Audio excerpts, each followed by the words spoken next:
La prochaine présentation est de notre cher directeur Martin Geoffroy. Donc, je le remplace ici à l'animation puisqu'il ne peut pas s'auto-animer. Mon nom, c'est Louis Audé-Gosselin. Je suis directeur adjoint. Et donc, sans plus tarder, on va entamer notre dernier bloc avec une présentation de Martin Geoffroy, directeur du Centre d'expertise et de formation sur les intégristes religieux et la radicalisation, et aussi professeur de sociologie au Cégep Édouard-Montpetit, qui va nous parler de la face cachée du mouvement survivaliste. Alors, à toi, Martin. Bonjour.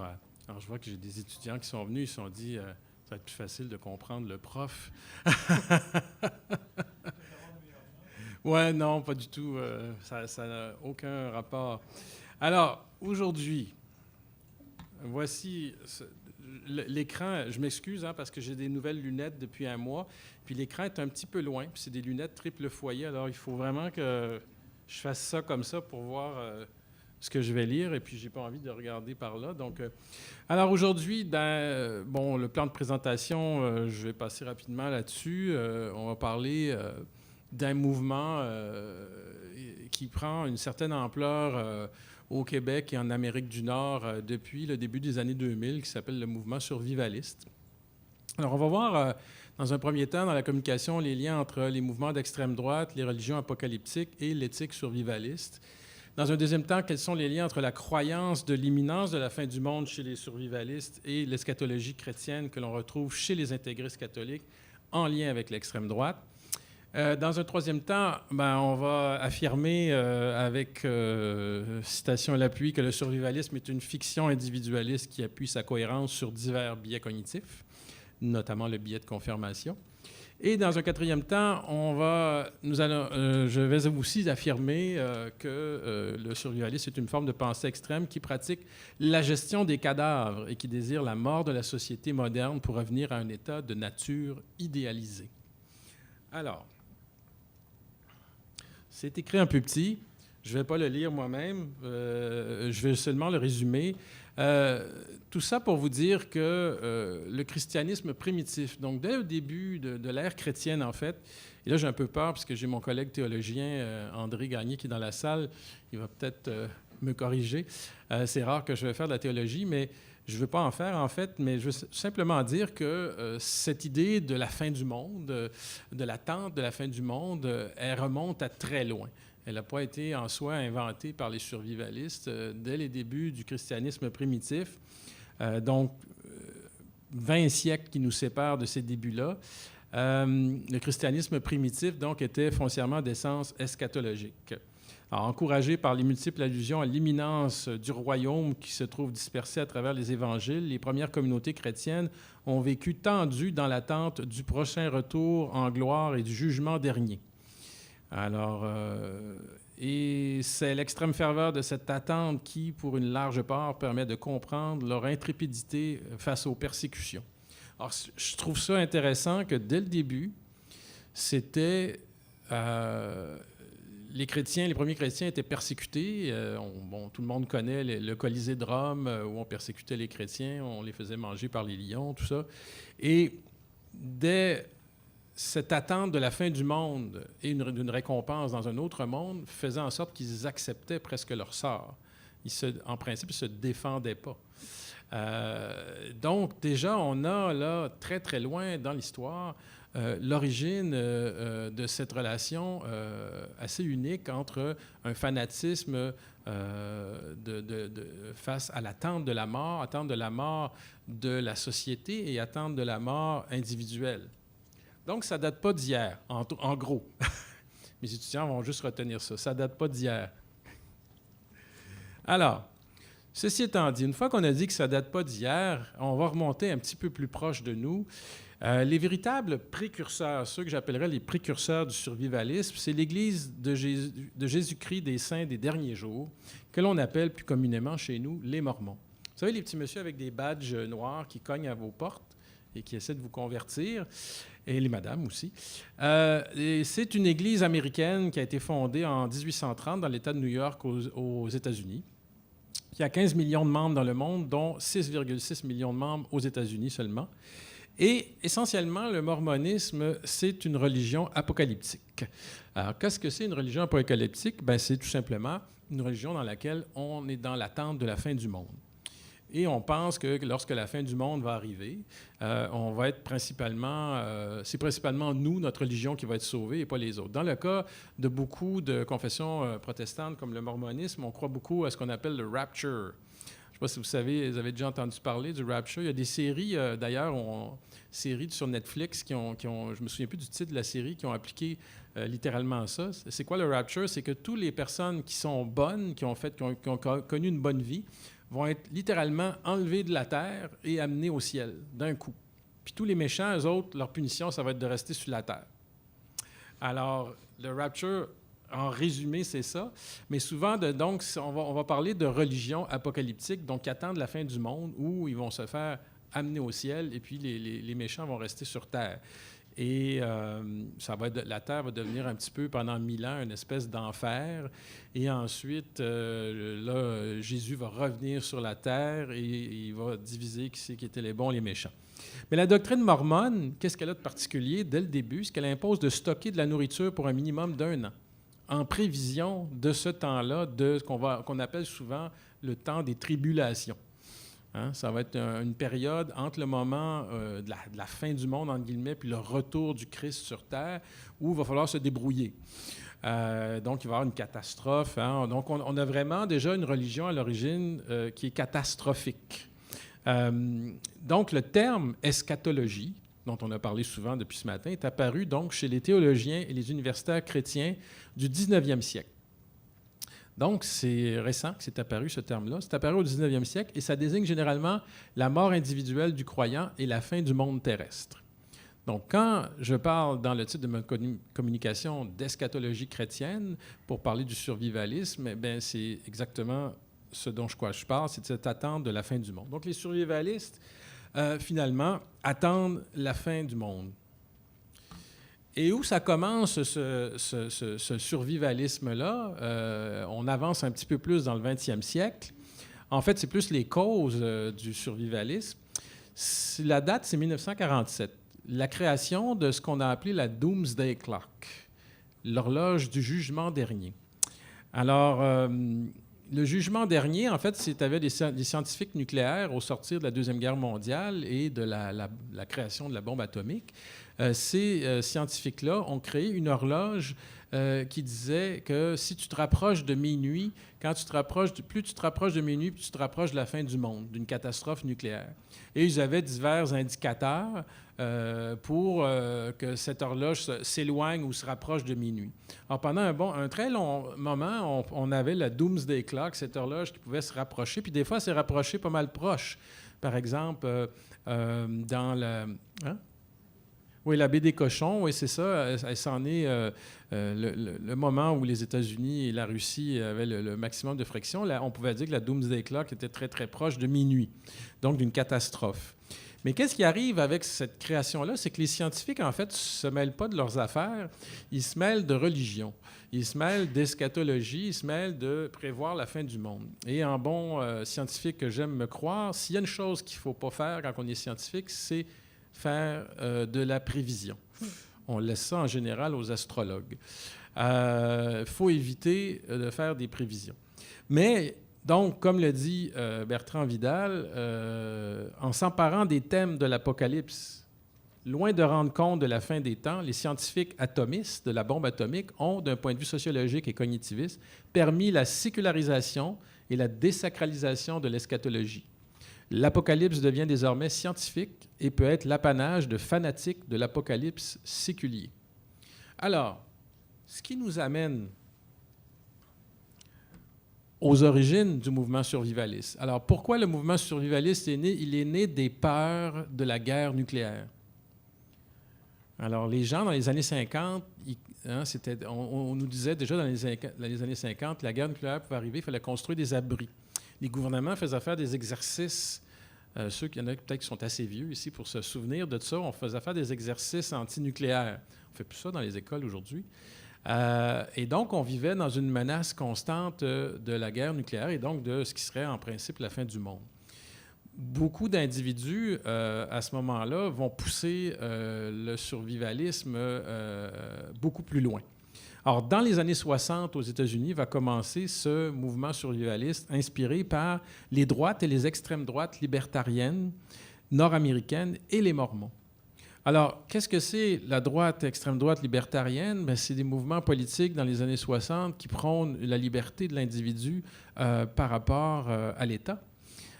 On en a ici au Canada en ce moment. On a des héritiers de ces mouvements-là libertariens. On a les...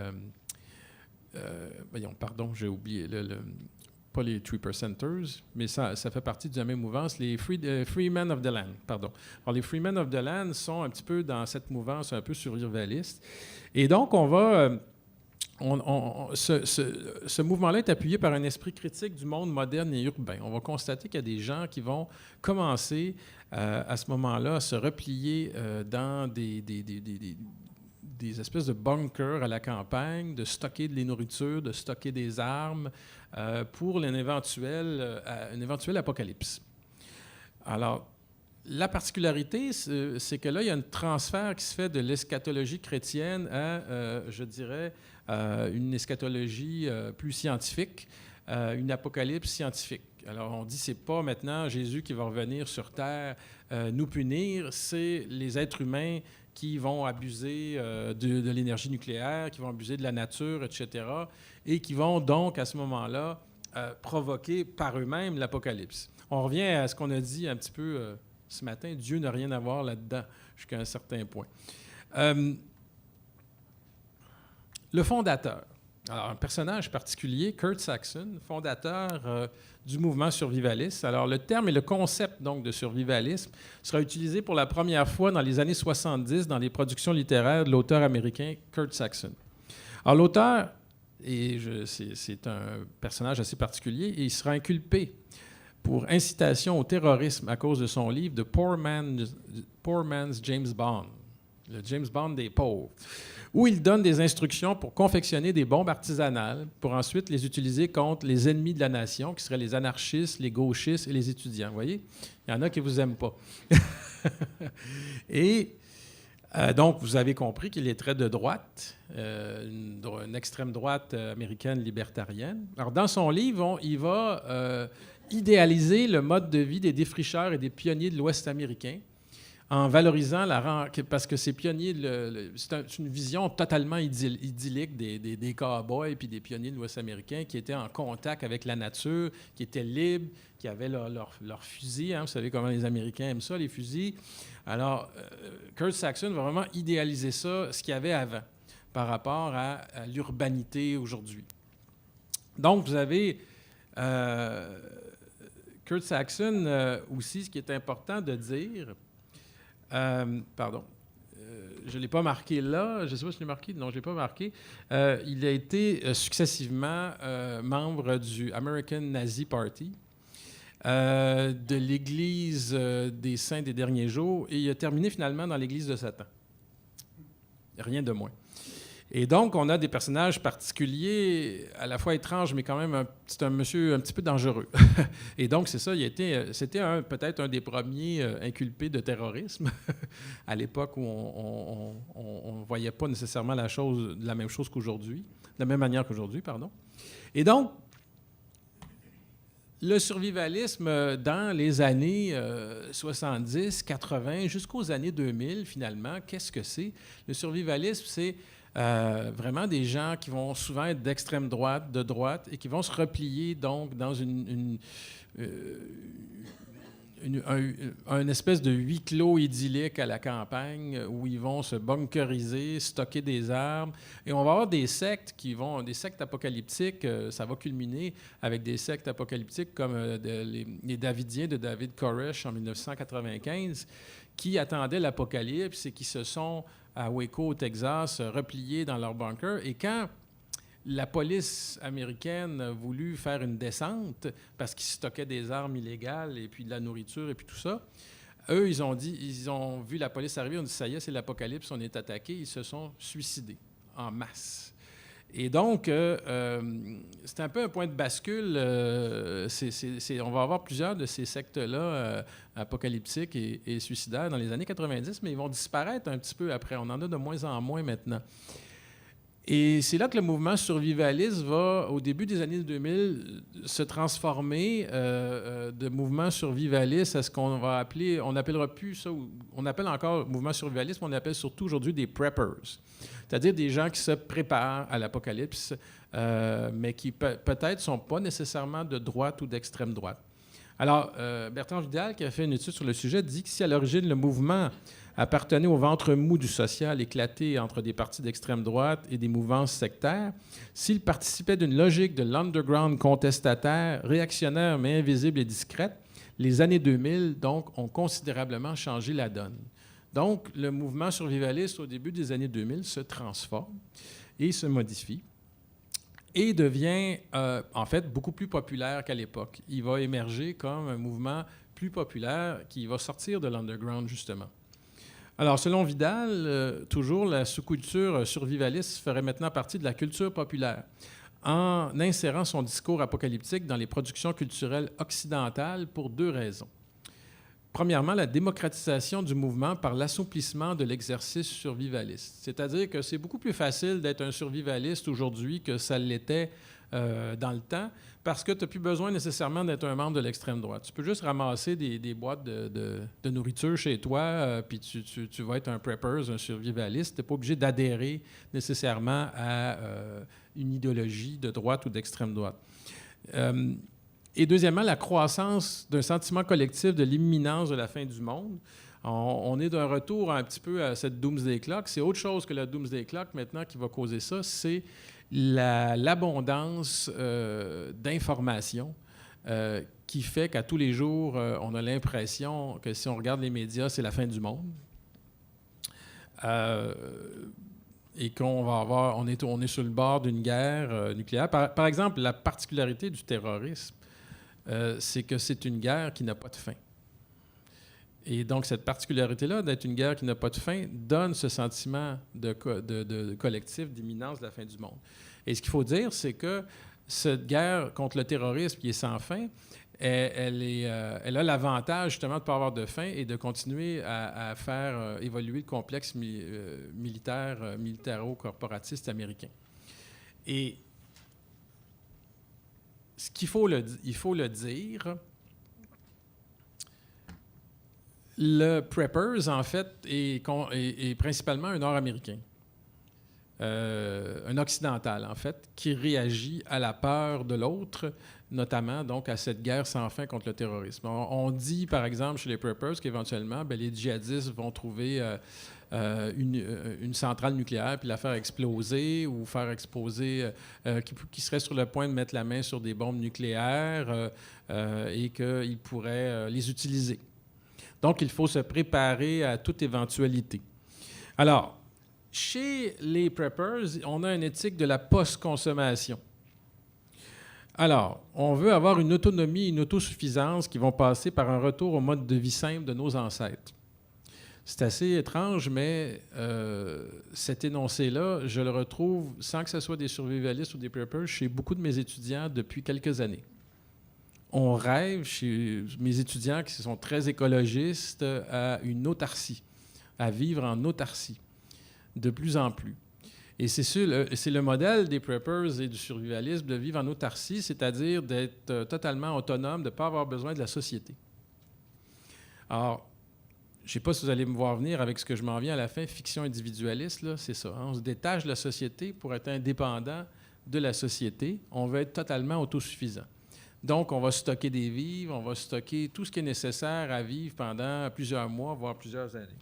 Alors, vous vous souvenez des Mormons qu'il fallait qu'ils stockent pour au moins 1 an pour l'Armageddon. Alors, on parle même dans cette éthique post-consommation de renouer avec l'instinct maternel.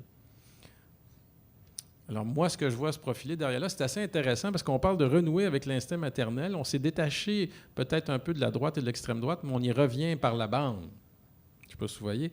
Alors, renouer avec l'instinct maternel pour être en contact avec la nature, mais c'est une forme de traditionnalisme où les femmes sont ramenées dans leur rôle de mère. Dans la nature, tu vas être ramené à ton rôle de mère. Dans la société, dans la ville, bien, il y a des garderies. Tu peux te délester de ton rôle de mère, mais dans la nature, tu vas être ramené à ton rôle de mère. Alors, il y a le traditionnalisme qui se profile derrière. Et donc, l'idéalisation des grands-parents et de la famille traditionnelle qui vient par après. La plupart des survivalistes, en fait, ils prévoient pour leur famille. D'ailleurs, si la religion a été évacuée du discours, beaucoup de groupes survivalistes, ce qui revient, c'est toujours la famille, la famille, la famille. Je fais ça pour ma famille, pour protéger ma famille. Et on va aller ensemble dans le bunker avec ma famille, etc., etc. Et donc, on a beau extirper... Il y a encore beaucoup de survivalistes qui sont très religieux, surtout aux États-Unis, peut-être moins au Québec, mais même si on extirpe le religieux, le discours traditionnel de l'intégrisme catholique et de tous les sectes intégristes catholiques que j'ai étudiés sur la famille est présent. On fait ça, on se prépare pour protéger sa famille. On veut réapprendre les techniques archaïques, comme genre faire un feu avec du bois puis de l'écorce. On tripe sur les Autochtones, mais je dirais pas pour les bonnes raisons.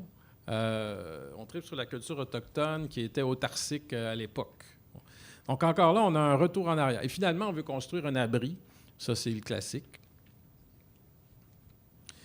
Et donc, qui sont-ils, ces gens-là?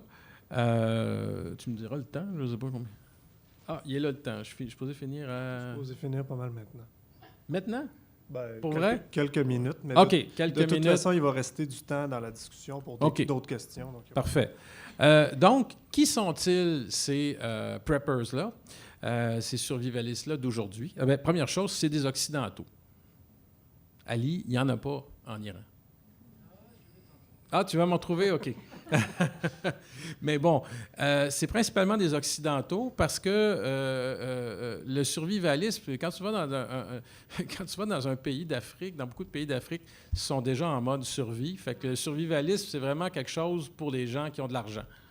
Tu sais, parce que tu peux avoir une job puis préparer ton bunker en même temps, il faut avoir de l'argent. Tu sais. Alors, la survie, c'est surtout occidental.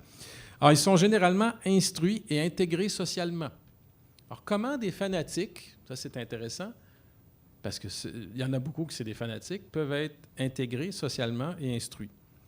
Hein? Parce qu'habituellement, l'idée qu'on a des gens qui sont des fanatiques, on a commencé à la défaire un peu ce matin quand même, c'est que c'est des gens qui ne sont pas très instruits, qui ont des problèmes sociaux, etc., etc.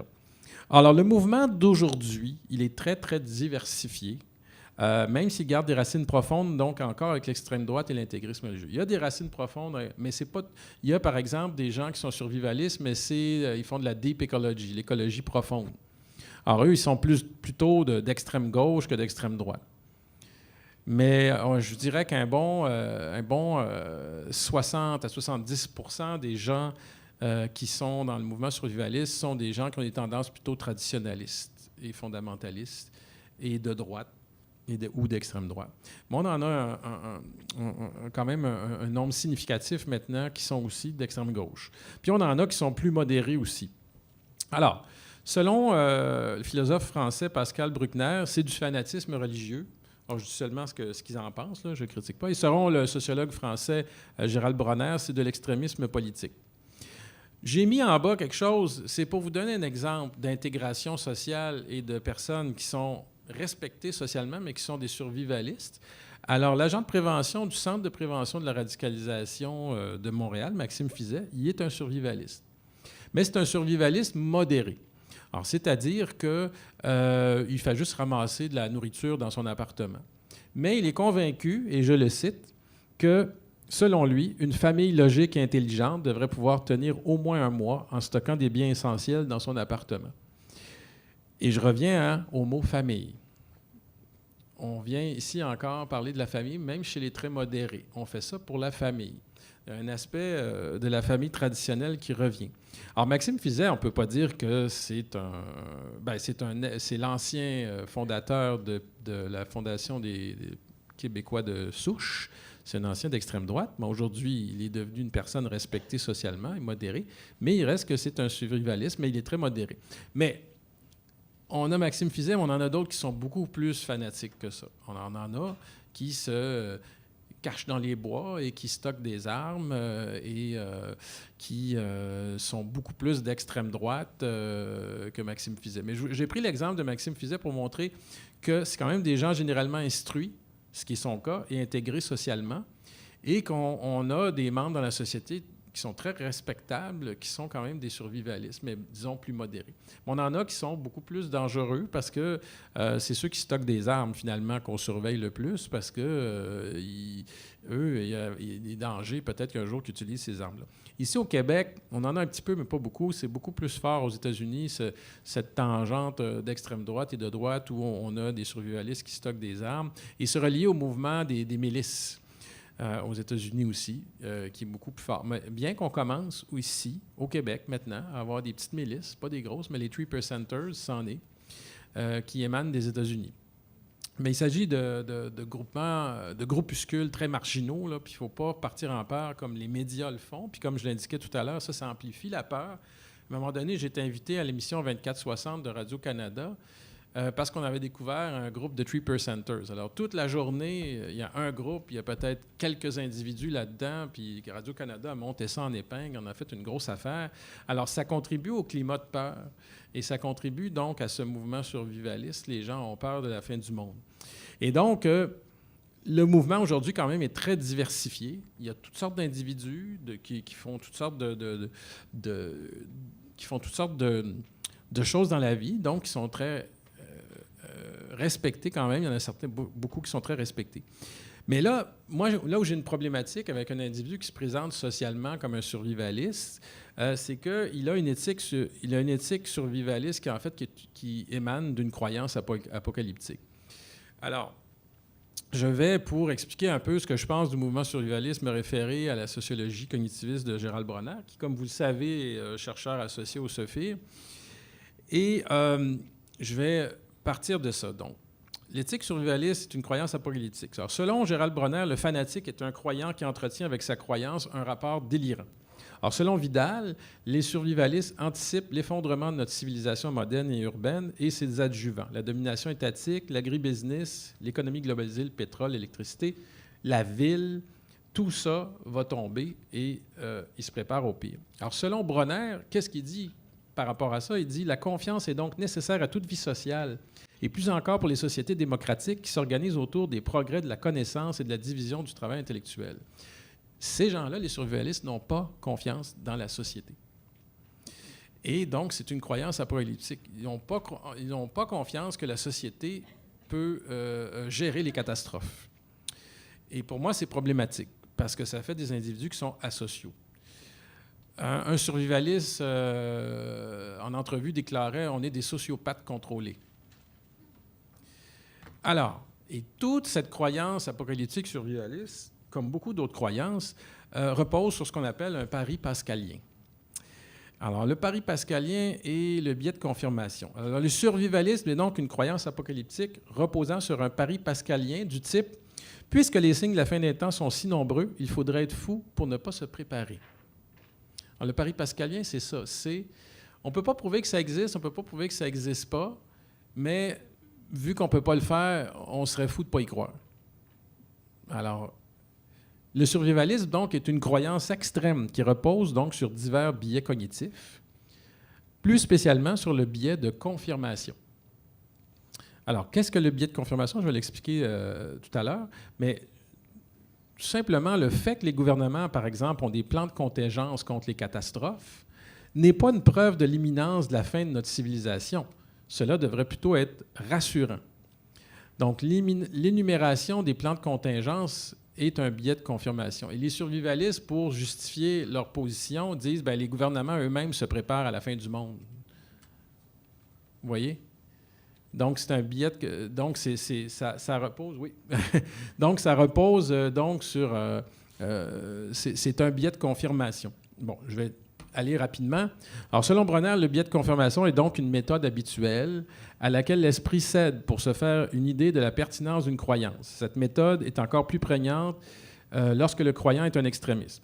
Parce qu'en raison de l'inconditionnalité de son adhésion et des coûts qu'elle engendre, il aura besoin d'être constamment raciné. Alors, pourquoi on utilise chez les extrémistes le biais de confirmation? C'est que personne ne nous croit.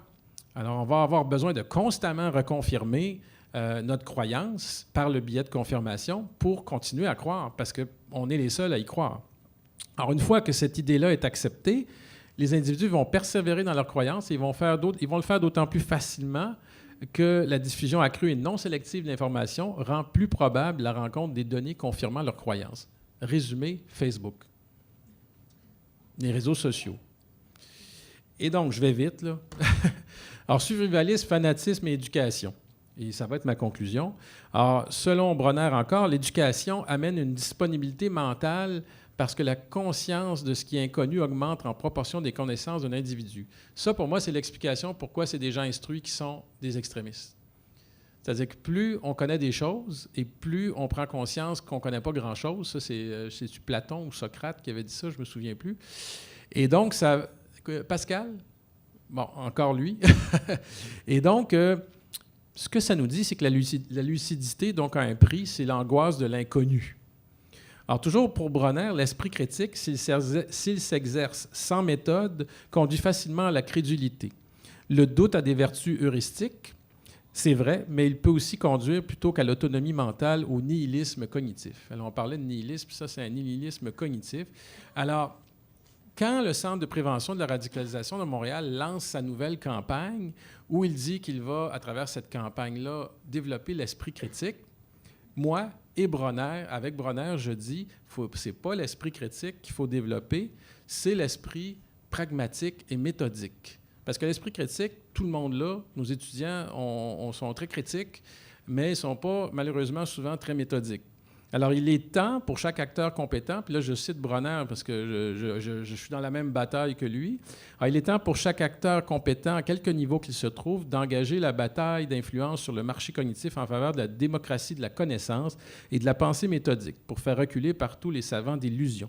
Il faut développer chez nos étudiants et dans la population en général un esprit pragmatique et méthodique qui va prévenir le développement des fictions individualistes et tribales telles que le survivalisme. Merci beaucoup. Merci, Martin. Je pense qu'on pourrait peut-être prendre une question avant de passer au présentateur suivant. Si quelqu'un a une question. Oui. Je n'ai pas le contrôle du micro non Julie, plus. Julie, est-ce que tu peux amener le micro? Merci, Julie. Très gentil. C'est pour qu'on l'entende. Pour l'entendre sur le petit film. Merci, Martin, pour ta présentation qui était vraiment intéressante, originale, qui a abordé un groupe que personnellement je connaissais très, très peu. Alors, tes éclairages avec, entre autres, la sociologie cognitive de Bronner sont vraiment éclairants. Je me demandais, en lien avec ce que tu disais, deux choses. D'abord, il y a comme, on dirait, un flirt entre les théories complotistes, hein, puis l'idéologie survivaliste, dans le sens où on craint, on s'inquiète de la capacité de la société et du gouvernement à gérer des problèmes qui pourraient survenir en lien avec le terrorisme ou des conflits internationaux, géopolitiques et tout ça, mais en même temps, c'est un monde... on a l'impression qu'on n'a pas accès à toute l'information, qu'il y a quelque chose qui nous est dissimulé, un petit peu comme on le voit aussi dans le complotisme.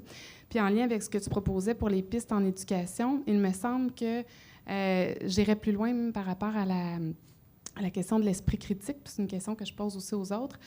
On dirait qu'il y a comme un effet paradoxal des fois de la formation à l'esprit critique qui parfois est comme tellement poussée dans nos sociétés, la réflexivité critique, puis essayer de passer au crible là, de la raison, tout ce qui peut nous être présenté, qu'à un moment donné, ça se retourne aussi contre des propositions qui viennent de l'État, entre autres, puis de ce que la société peut nous présenter. J'ai l'impression que, oui, l'esprit critique, mais pas à tout prix. Il faut aussi essayer de border ses frontières puis de voir jusqu'à quel point critiquer tout devient, à un moment donné, une absence aussi d'esprit critique puis de discernement aussi dans la façon de voir les différentes propositions intellectuelles, cognitives qui nous sont présentées. Il y a un tri à faire. Mais ça ne veut pas dire de critiquer tout. Puis je me demandais aussi si l'attente imminente de la mort, hein, qui est présentée dans ce que tu nous as montré chez les survivalistes, est-ce que ça peut avoir, comme dans l'exemple dont tu as parlé au début de Waco, là, au Texas, une sorte d'effet performatif? C'est-à-dire dans le fait qu'on attend tellement la fin du monde, qu'est-ce que par nos comportements ou l'action sociale qu'on peut vivre dans un groupe ou dans une communauté, une famille comme ça, survivaliste, est-ce qu'on peut développer des comportements ou des pratiques qui nous placent devant des situations qui peuvent être dangereuses pour nous-mêmes ou pour les autres? Parce que je pense, par exemple, à toutes sortes de films d'horreur qui sont passés au cours des dernières années aux États-Unis, qui tablent un petit peu sur cet imaginaire-là du survivalisme et qui mènent souvent à des meurtres commis par ces personnes-là qui se cachent dans des bunkers. Parce que c'est comme si, à un moment donné, avec les fusils aussi, on doit les utiliser. Donc on doit... Je veux dire, l'imaginaire du cinéma, qu'on pense à McCormack, notamment, ou même à la série The Walking Dead. Dans toutes les séries de zombies, là, c'est des séries d'apocalypse là, où c'est très populaire, où des individus tuent des centaines et des centaines d'individus en sortant, justement. Il y a récemment eu un film québécois de zombies où, justement, les gens étaient bunkerisés, encore une fois, à la campagne. Mais bon, pour répondre à ta première question, commentaire, en fait, oui, trop d'esprit critique, c'est pas bon, dans le sens où critiquer pour critiquer, à un moment donné, les survivalistes sont très critiques de la société moderne. Et sous bien des égards, ils ont raison dans ces critiques-là. La critique de la surconsommation, elle est certainement valide. Il ne faut juste pas la pousser au point où on va s'enfermer dans un bunker puis il peut y avoir de rapports sociaux. Et c'est là que la critique devient moins bonne. Puis moi, tous les programmes d'éducation en ce moment par rapport à la prévention de la radicalisation ne parlent que de développer chez les jeunes l'esprit critique. C'est l'espèce de mantra. Moi, je suis tanné de ça. Les jeunes, ils ont déjà l'esprit critique, puis justement, ils l'ont peut-être déjà trop. C'est-à-dire qu'ils critiquent beaucoup, mais ce n'est pas basé sur des faits, ce n'est pas basé sur une méthode. Nous, ici, au Cégep, on est les premiers à leur apprendre la méthodologie. Ils trouvent ça dur parce qu'ils ne sont pas habitués de remettre en question ou d'être forcés dans leurs opinions, de les baser sur une méthode, sur des faits, je dirais des faits sociaux, parce que je suis sociologue, là, mais sur une méthode, en fait, d'investigation scientifique. Puis c'est bête, là, entrevues, observations participantes, statistiques, etc. Alors, d'avoir ce que j'appelle un esprit pragmatique, c'est-à-dire quand on est pragmatique, on ne va pas vers les extrêmes, on essaie de vérifier les faits, alors que l'esprit critique, c'est je vais avoir une opinion puis je vais critiquer. Les gens, d'ailleurs, quand ils voient critique, ils voient critique négative. Ils pensent rarement cognitivement à critique positive. Quand quelqu'un va dire « Ah, un tel me critiqué » ou « J'ai reçu une critique », c'est rarement une bonne critique. Je ne sais pas si tu vois ce que je veux dire dans l'esprit des gens. Et donc, c'est là que ça devient négatif à un moment donné. Et moi, en tout cas, dans mes classes, j'essaie de ramener mes étudiants à l'esprit méthodique et pragmatique, mais des fois, souvent, à leur corps défendant, parce qu'ils ne sont pas habitués. Et c'est entretenu, comme le dit si bien Gérald Bronner dans son livre « La démocratie des crédules », par les réseaux sociaux, où il y a peu ou pas d'esprit critique, où on est enfermé dans des bulles où tout le monde pense la même chose, finalement. Puis la deuxième... attends, c'était quoi? Je me souviens plus. La deuxième commentaire, c'était... Oui, bon, l'effet performatif, on l'a vu beaucoup avec les sectes apocalyptiques dans la fin des années 90. On le voit moins maintenant, ça. Il y a moins de sectes apocalyptiques. Il y en a encore, mais là, en fait, c'est que le mouvement survivaliste est passé dans le mainstream. OK? Et c'est ça, moi, que je trouve que c'est encore plus dangereux qu'avoir 3-4 sectes survivalistes. C'est que ça passe dans le mainstream et que ça commence à être des idées qui sont acceptées socialement. Qu'un jour, la fin du monde va arriver puis que l'État ne sera pas capable de répondre à ça. Parce que, et c'est le sociologue en moi qui parle, on ne fait plus confiance à la société. Exemple qu'on ne fait plus confiance à la société, aux dernières élections municipales, seulement 30 % de la population a été votée. Il y a un gros 70 % de la population qui se fiche totalement de leur municipalité. Alors, on n'a plus confiance en la société et ça donne... C'est les idées survivalistes qui vont faire leur petit bonhomme de chemin. Puis, pour revenir aux complotistes, je vais juste finir avec ça. Une caractéristique de tous les groupes d'extrême droite en ce moment, il y en a certains qui sont religieux, il y en a certains qui ne sont pas religieux, mais sont tous complotistes. C'est ce qu'on remarque dans la veille qu'on fait des groupes d'extrême droite au Québec, au Sophir, depuis quelques mois. Ils sont tous complotistes et les survivalistes sont aussi complotistes. Alors, s'il y a une chose qui s'impose de plus en plus aussi dans notre société, c'est cette idée qu'on nous cache quelque chose, hein, qui nous vient du complotisme. Et ça aussi, c'est dangereux pour la démocratie et la société, parce que le complotisme développe des faux savoirs qui ne sont pas basés sur une connaissance et qui sont basés sur on revient à ton esprit critique. Alors, on critique, la société nous cache des choses. Mais en même temps, c'est vrai jusqu'à un certain point que la société nous cache des choses. Avec tous les scandales qu'on a vus sexuels au Québec, il y a des gens qui cachaient des choses depuis longtemps. Mais ça ne veut pas dire que parce qu'il y a des choses comme ça, que la société au complet est corrompue. Voilà, merci. Merci Martin. On va certainement avoir l'occasion de revenir sur ces thèmes-là. On va accueillir le prochain... Oui, merci.